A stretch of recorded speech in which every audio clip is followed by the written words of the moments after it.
사사시대는 시간이 흐를수록 점점 더 영적인 어두움이 짙게 깔립니다. 사사기에서 계속해서 반복되는 구절은 이스라엘은 또다시 여호와 보시기에 악한 일을 저질렀습니다. 이것입니다. 타락, 심판, 강구, 구원의 사이클이 반복될 때마다 이스라엘은 나선형 하향 곡선을 그리면서 추락하고 있습니다. 오늘 함께 살펴볼 인물은 삼손인데요. 사사기에 나오는 마지막 사사입니다. 삼손이 태어날 당시에는 블레셋 족속들이 이스라엘을 지배하고 있었는데 블레셋은 일찍이 철기 문명이 발달된 나라였죠. 그래서 모든 주변의 나라의 두려움의 대상이었습니다.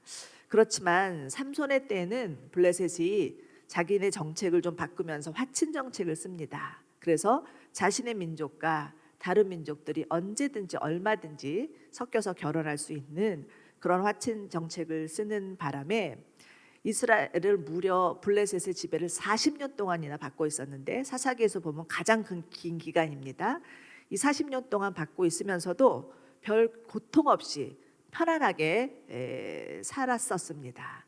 그래서 성경을 보면 삼손의 시대에는 이스라엘이 블레셋을 지배를 받고 있었지만 고통 때문에 하나님 앞에 호소했다거나 간구했다는 기록이 나오지 않습니다. 여러분, 영적인 위기는 고난이 있을 때보다 만사가 편안할 때 찾아옵니다. 자신의 삶이 편안하고 안정되니까 굳이 하나님을 찾을 필요성을 못 느끼고 하나님을 향한 갈급함도 점점 사라지는 것입니다. 하나님 없이도 살만하니까 블레셋의 지배를 받으면서도 하나님께 간구하지 않고 있습니다. 그러나 하나님은 이런 이스라엘을 내버려 두실 수 없으셨습니다. 왜요? 이스라엘은 하나님께서 택하셔서 정말 그 가나안 땅에서 하나님 나라를 이루기 위해서 부르신 민족이기 때문입니다. 하나님은 마노아라는 사람을 부르시는데 그는 단지파 출신이었습니다. 그리고 그 정말 이스라엘이 다 타락한 가운데서도 그래도 경건한 그런 사람이었습니다. 그렇지만 그의 아내가 임신을 할 수 없었죠. 우리가 잘 알다시피 그 당시에 임신을 할 수 없다는 것은 너무나 하나님으로부터 정말 저주를 받았다라는 생각을 하고 수치스러운 불명예스러운 일이었습니다.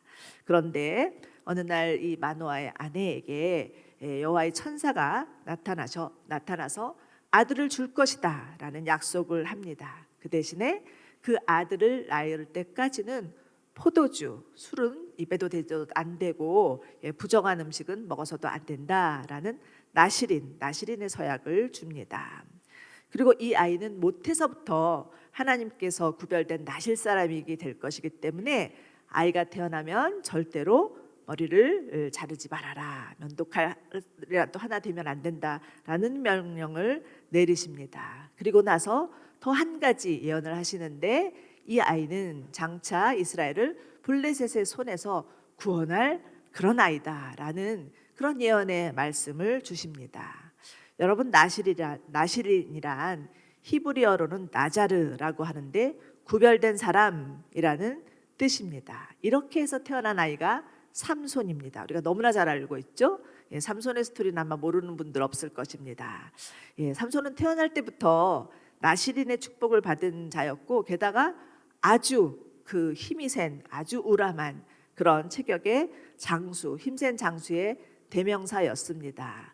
그래서 여러분, 삼소나이트 가방 아시죠? 여행 가방 아마 집에 한두 개씩은 다 갖고 계실 텐데 그 삼소나이트가 바로 삼손에로부터 유래된 브랜드 네임입니다. 그래서 자신의 가방이 삼손처럼 어디다 굴려도 망가지지 않고 정말 튼튼하다는 것을 그런 이미지를 주기 위해서 지은 이름이죠.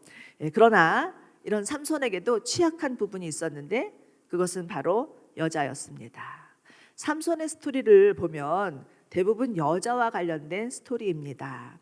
삼손의 이야기가 사사기 14장부터 16장까지 무려 3장에 걸쳐 나오는데 거의 다 여자에 관한 그런 이야기로 줄을 이루고 있습니다. 삼손은 블레셋 여자와 결혼을 하죠. 그러다가 여러 가지 우여곡절 때문에 그 여자와는 헤어지게 되고 다시 또 블레셋으로 가서 그때부터는 창녀촌을 드나들게 됩니다. 이것을 보면 삼손은 이미 성적인 쾌락에 중독된 사람이었다라는 것을 알 수가 있습니다. 이스라엘 사사로서는 매우 부적절하고 매우 부도덕한 행동이었고, 이것은 정말 삼손에게 치명적인 약점이어서 자신의 인생을 망가뜨릴 뿐만 아니라 이스라엘에게도 영향을 줄 수밖에 없었습니다. 여러분, 한 공동체의 수준은 그 공동체의 리더의 수준에 따라서 결정된다라고도 볼 수 있죠. 제가 그런 의미에서 참 정말 두렵고 떨리는 마음이 있습니다. 제 수준 때문에 우리 수요 성예배 수준이 결정된다니 참 두렵고 떨리는 일인데, 사실 그것이 또 맞다라고 볼 수 있습니다. 지도자의 타락은 공동체의 타락으로 이어질 수밖에 없어서 이스라엘은 결국 타락의 길로 점점 내려가게 됩니다. 오늘 저희가 함께 읽은 본문도 삼손의 타락을 다룬 내용인데요. 그 유명한 삼손과 들라일라라고 했죠. 우리는 드릴라라고 우리말 성경에는 나와 있는데, 이 드릴라 역시 아마도 블레셋 여자였을 것이라고 추정을 합니다. 사사기로 보면 이 삼손이 들릴라와 사랑에 빠졌다라는 구절이 나오고 있습니다. 급기야 삼손은 이 블레셋 여자를 데리고 놀다가 사랑에 빠져버리는 일까지도 되면서 정신 못 차리는 거죠. 그러나 이 들릴라는 우리가 정말 너무나 잘 알다시피 블레셋에게 매수당한 여자였습니다. 블레셋은 들릴라에게 네가 삼손을 데려오기만 하면 내가 너에게 각각 은 1,100세겔을 주겠다고 얘기를 합니다. 아마 블레셋 군주들은 여기 다섯 지방이 있었죠. 5군주쯤 됐을 텐데, 당시 그 하루 노동자 품삯이 10세겔도 안 된다고 하니 1,100세겔 곱하기 5,500세겔 하면 어마무시한 그런 돈입니다. 마치 로또 그 당첨 수준이겠죠. 이 여자는 민족적인 감정도 있겠었죠. 블레셋 여자라면. 그럴 때다 플러스 이 어마무시한 돈을 준다고 하니까 당연히 이 삼손을 꼬시려고 작정을 했을 것입니다. 그래서 삼손에게 울며 불며 아주 갖은 애교를 다 떨면서 당신이 그렇게 힘이 센 것은 어디서 나오는지 알려달라고 하지만, 아무리 그래도 여자한테 취약한 삼손이라고 해도 처음부터 알려줄 수는 없겠죠. 그래서 3번을 이제 내 힘은 어디서 나온다 이렇게 거짓말을 하지만, 급기야는 결국은 그 들릴라의 유혹에 빠져서 자신의 비밀을 폭로하고 마는 것이 오늘 본문의 시작입니다. 우리 15절에서 17절 다시 한번 읽어보겠습니다. 시작. 그러자 그녀가 그에게 말했습니다.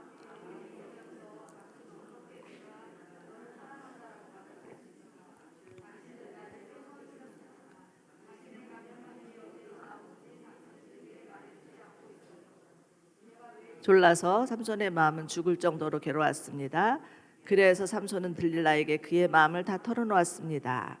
그가 그녀에게 말했습니다. 내 머리엔 뱃속에서부터 하나님께 구별된 나실 사람이었기 때문이요.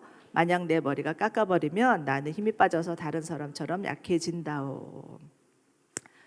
결국은 삼손이 여자의 꼬임에 빠져서 자신의 비밀을 폭로하게 되지만, 그것은 자기 무덤을 스스로 파는 결과였습니다. 아마도 삼손은 들릴라가 자신을 함정에 빠뜨리기 위해서라는 것을 알았을 거예요. 알았겠지만 그의 유혹을 이기지 못한 것입니다. 삼손은 너무나도 세속적이고 정욕적이고 충동적인 사람이었습니다.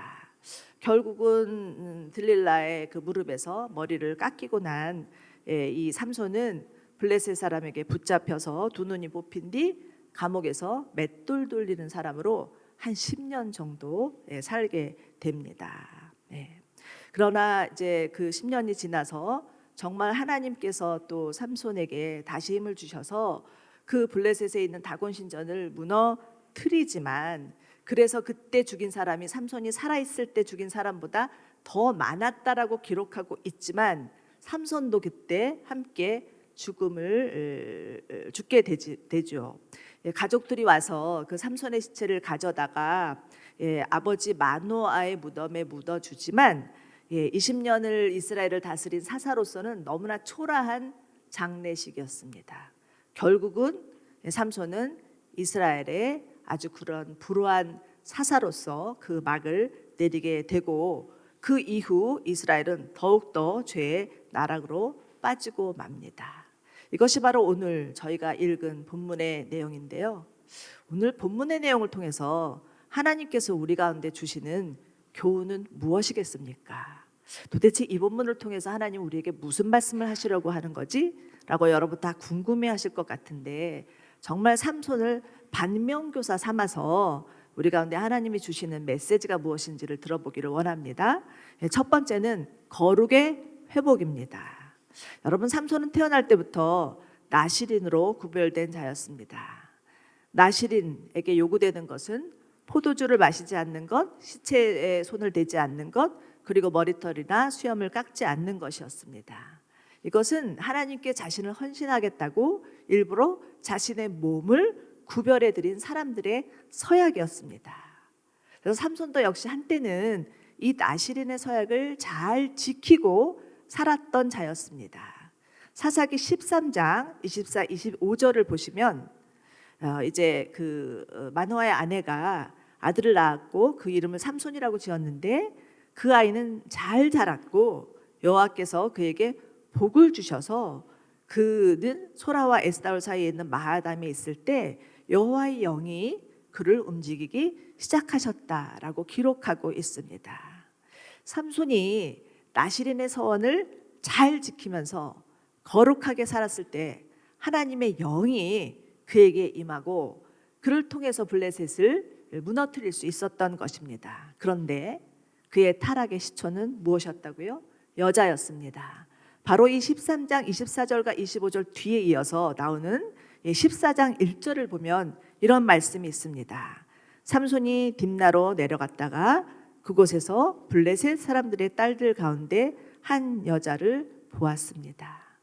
분명히 하나님의 영이 그에게 임했었습니다. 그런데 이 삼손이 블레셋의 여자에게 눈을 돌리기 시작하고 여자에게 탐닉하기 시작했다라는 것입니다. 어떻게 하나님의 영이 있는 사람에게 이런 일이 있을 수 있을까? 있습니다. 지금 보시면 그는 하나님보다 여자를 택했고 거룩보다 타락을 택하고 자신의 눈에 보기에 좋은 것을 취하고 자신의 성적인 욕구에 만족시킬 대상을 찾았습니다. 나실인의 삶을 포기한 것이죠. 블레셋 여자에게 눈을 돌려서 정욕에 빠지니까 헤어나지 못해서 결국은 거룩의 능력을 잃어버린 것입니다. 자, 그런데 하나님은 무엇이라고 말씀하시는지 우리 야고보 4장 4절 함께 읽어보도록 하겠습니다. 야고보 4장 4절 시작. 간음하는 여자들이여 세상과 친구가 되는 것이 하나님의 원수인 것을 알지 못합니까? 누구든지 세상과 친구가 되고자 하는 사람은 하나님의 원수가 되는 것입니다. 자, 하나님은 세상을 따르는 것을 간음이라고 표현하십니다. 또 세상과 친구가 되고자 하는 사람은 하나님과 원수되는 것이라고 말씀하십니다. 세상에 따라가고 세상에 흘리거리고 세상을 관심 가지고 하는 것은 영적인 간음이라고 분명히 말씀하시고 심지어는 정말 세상을 쫓아가는 것은 하나님과 원수되는 것이라고 말씀하고 계시는 것입니다. 자, 그렇다면 하나님이 원하시는 것은 무엇이겠습니까? 거룩입니다. 레위기 11장 45절 다시 이 구절도 함께 읽겠습니다. 시작. 나는 너희의 하나님이 되려고 너희를 애굽 땅에서 인도하여 낸 여호와라. 내가 거룩하니 너희도 거룩할지니라. 아멘.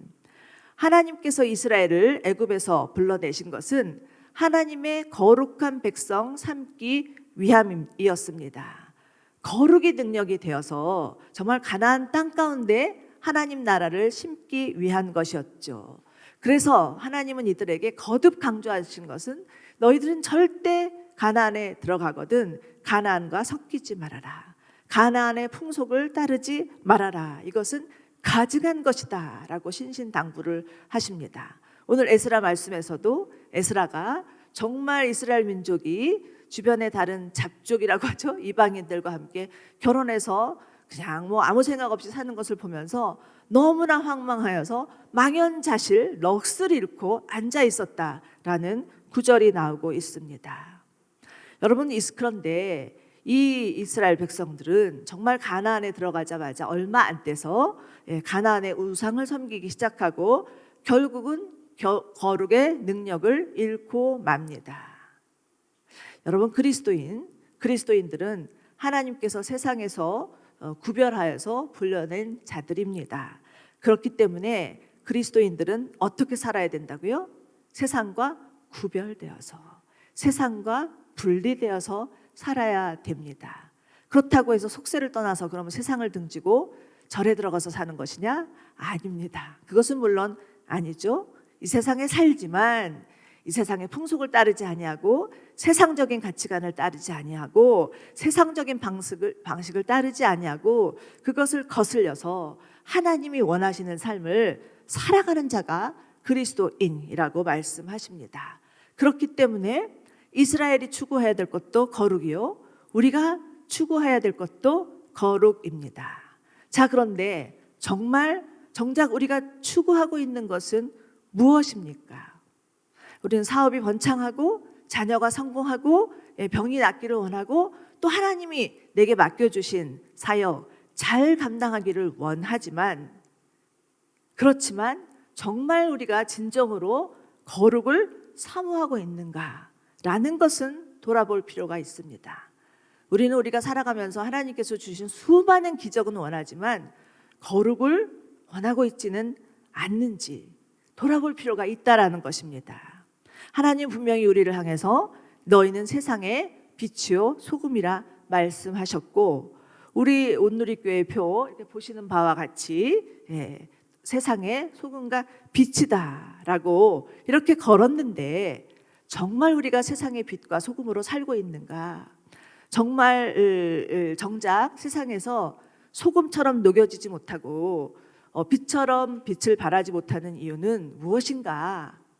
이것은 거룩의 능력을 상실해 버렸기 때문이라는 것입니다. 그렇기 때문에 사랑하는 여러분, 그리스도인이 세상에서 승리할 수 있는 비결은 세상과 다르게 사는 것입니다. 비록 사람들이 너는 왜 맨날 그렇게 교회만 가고 너는 왜 그렇게 꾸질하게 하고 다니냐고 말해도 하나님이 우리를 향해서 너희는 거룩한 하나님의 백성이다 라고 말씀하시면 되는 겁니다. 믿으시죠? 네.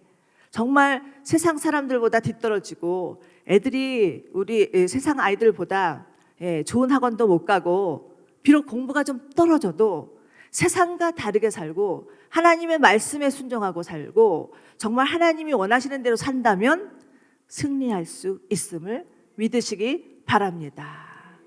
예수님께서 말씀하셨죠.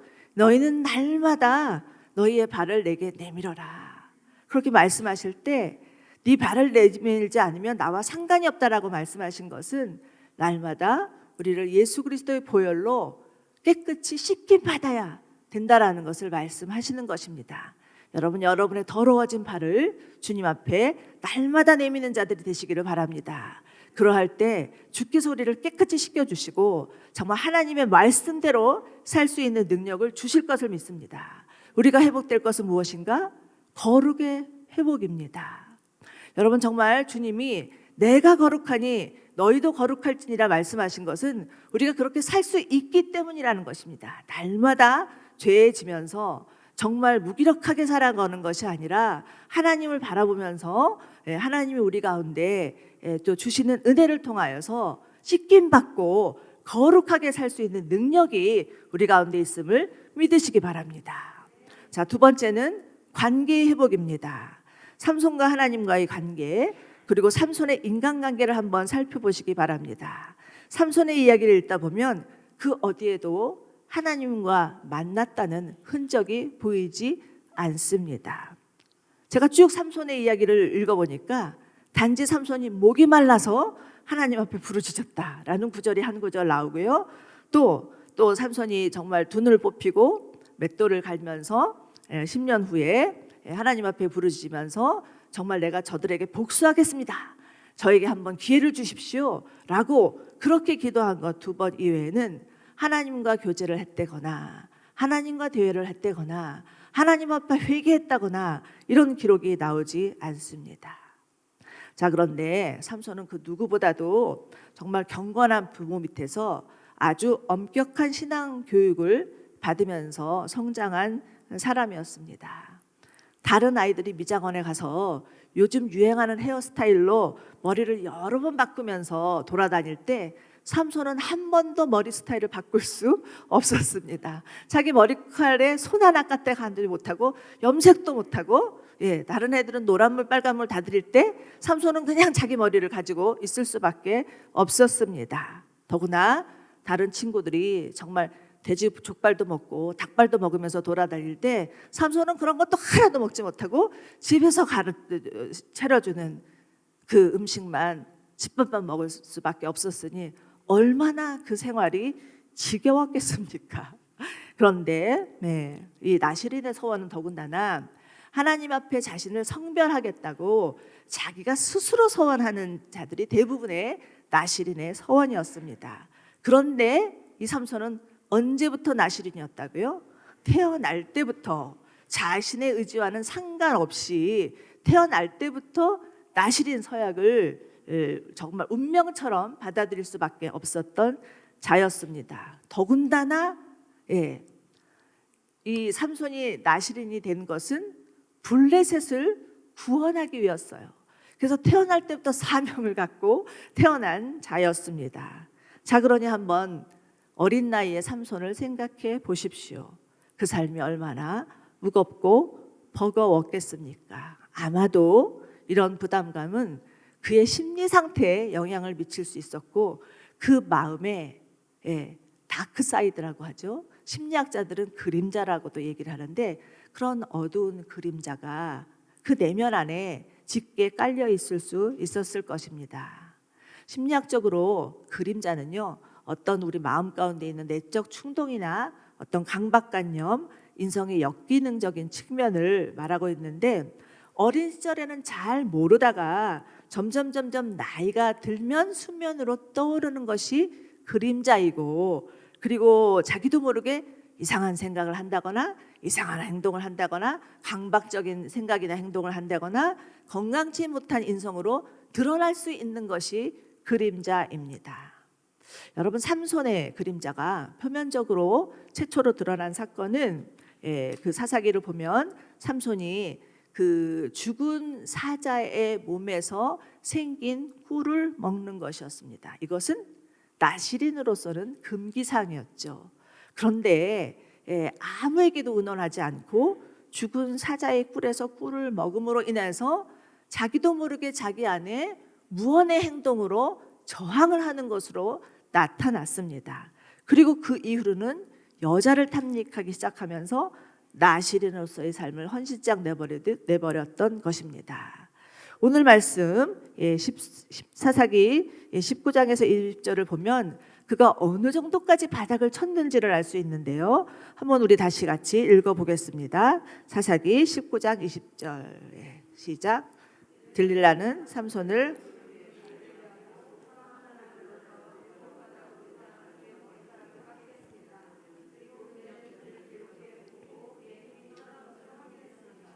들릴라가 말했습니다.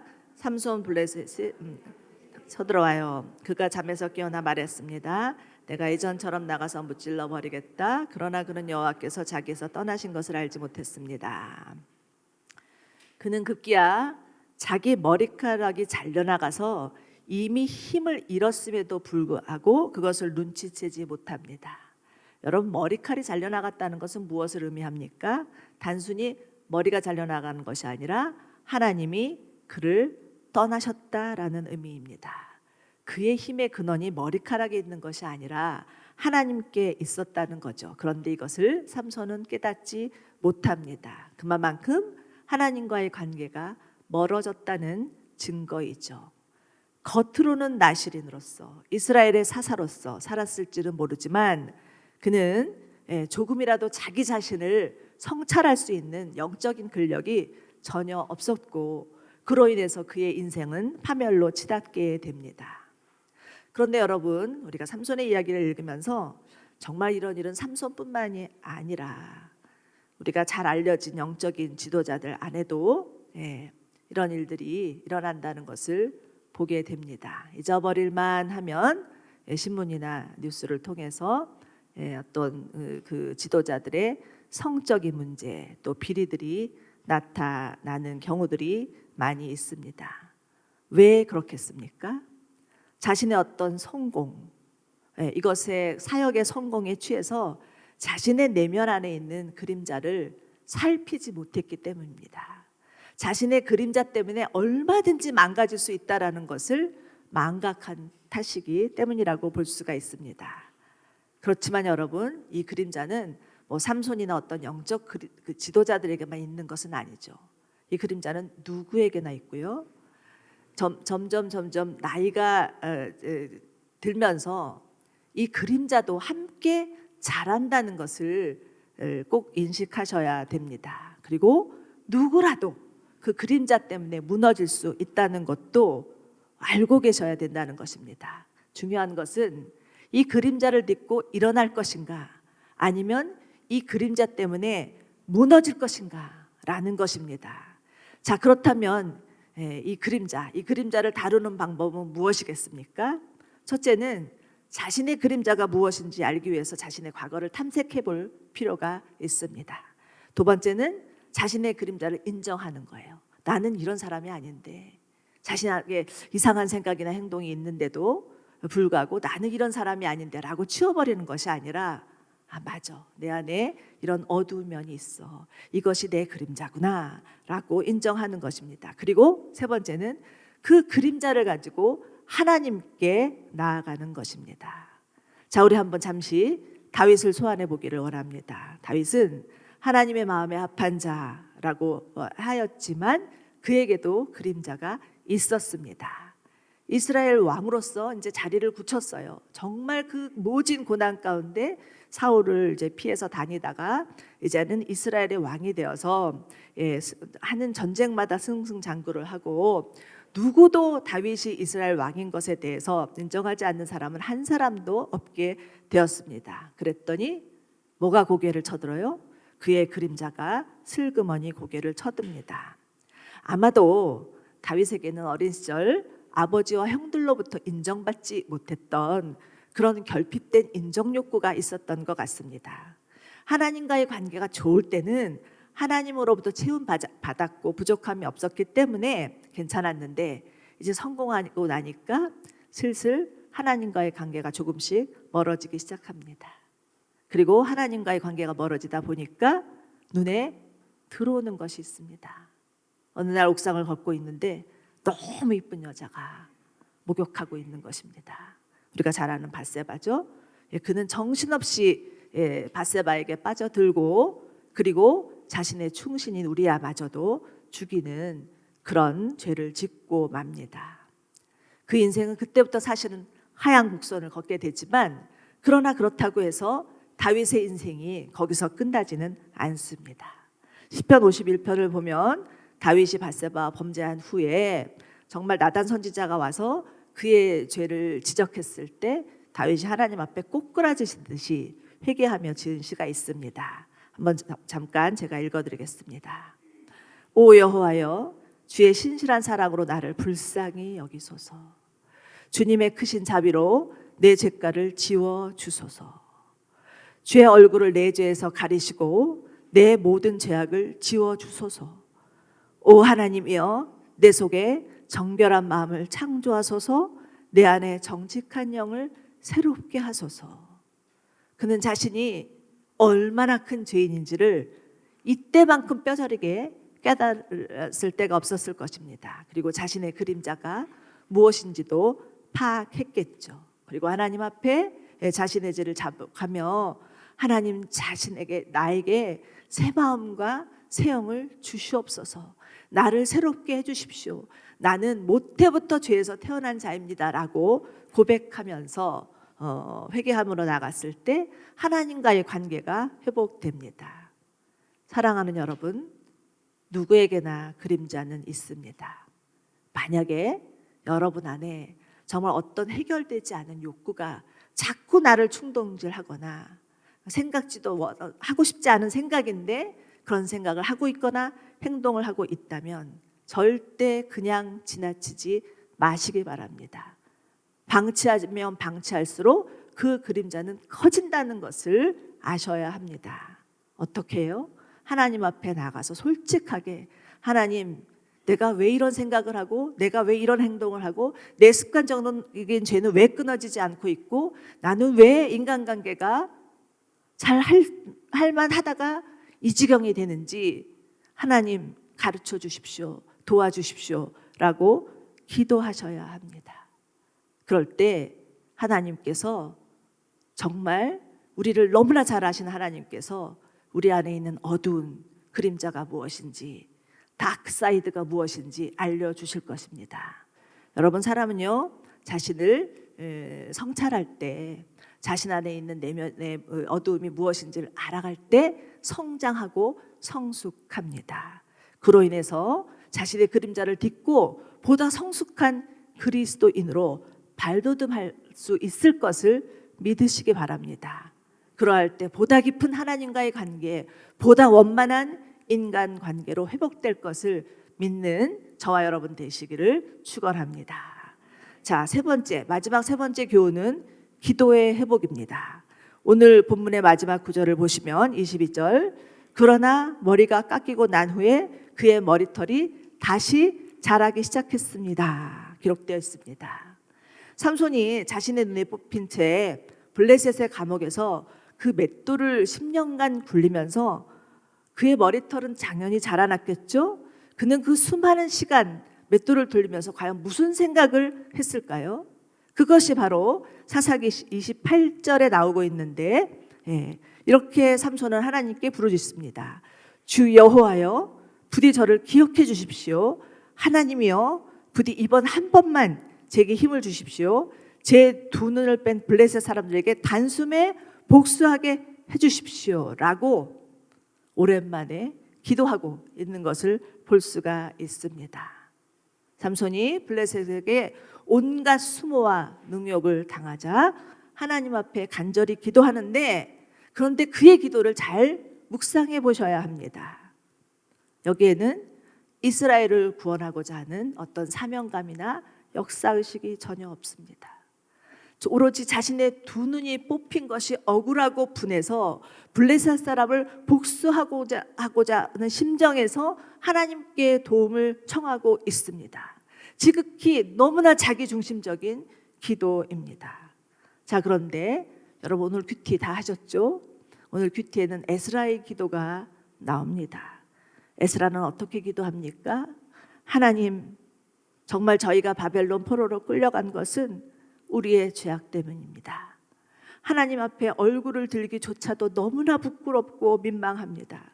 우리의 죄가 우리 모래보다도 높고 우리의 죄악이 하늘까지 닿습니다. 라고 이렇게 통회하면서 자복하면서 자신의 가슴을 치면서 하나님께 기도합니다. 그리고 이렇게 또 기도하죠. 이스라엘의 하나님 여호와여, 주는 의로우십니다.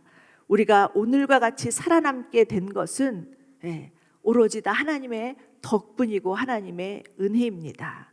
우리가 주 앞에서 우리의 죄악 가운데 있는 것, 그것 때문이라면 우리는 주 앞에 감히 설 수 없는 자입니다. 이렇게 간절히 하나님 앞에 기도하는 것을 봅니다. 에스라는 민족적인 죄악을 하나님 앞에 통회하고 자복하고 있습니다. 에스라의 기도에서 자신만을 위한 기도가 있는 것은 보이지 않습니다. 자, 그렇지만 하나님은 이 삼손의 기도에 응답하십니다. 다시 그에게 힘을 주셔서 다곤의 신전의 기둥을 송두리째 뽑아버리면서 그곳에 있는 블레셋 사람들은 다 죽임을 당합니다. 그리고 정말 그 삼손마저도 결국은 죽임을 당하게 되고 말죠. 그런데 정말 여러분, 이것을 통해서 알 수 있는 것은 무엇입니까? 결국 삼손을 통해서 하나님께서 그 삼손이 태어날 때부터 이스라엘을 구원하고자 하는 하나님의 계획은 물거품처럼 사라집니다. 여전히 이스라엘은 블레셋의 지배 아래 있게 되고, 그로 인해서 이스라엘은 점점 더 죄악의 길로 치닫게 되지만 하나님은 내버려 두십니다. 여러분, 하나님이 내버려 두셨다, 이것만큼 무서운 일이 없습니다. 하나님이 우리가 죄 가운데 있어도 간섭하시고 야단치시고 경책하시는 것이 하나님의 사랑이죠.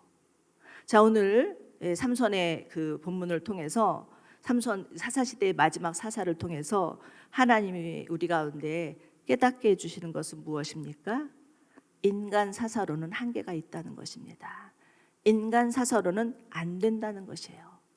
인간을 구원할 수 있는 유일한 분은 오로지 예수 그리스도, 예수만이 우리의 구원자시오, 우리 영혼의 구세주시오, 우리 생명의 근원이시라는 것을 가르쳐 주시는 거죠. 그리고 그 구원자로 오신 예수님은 우리를 위해서 끊임없이 기도하십니다. 십자가 지시기 전까지도 예수님은 우리를 위해서 기도하시는데, 그것이 바로 요한복음 17장에 나오고 있죠. 제가 예수님의 그 중보기도 아주 길게 기도하신데 그 중에서 몇 구절만 발췌해서 읽어드리겠습니다. 예수님 이렇게 기도하십니다. 나는 아버지께서 맡겨주신 일을 다 완성해 이 땅에서 아버지께 영광을 돌려드렸습니다. 다 함께 읽죠.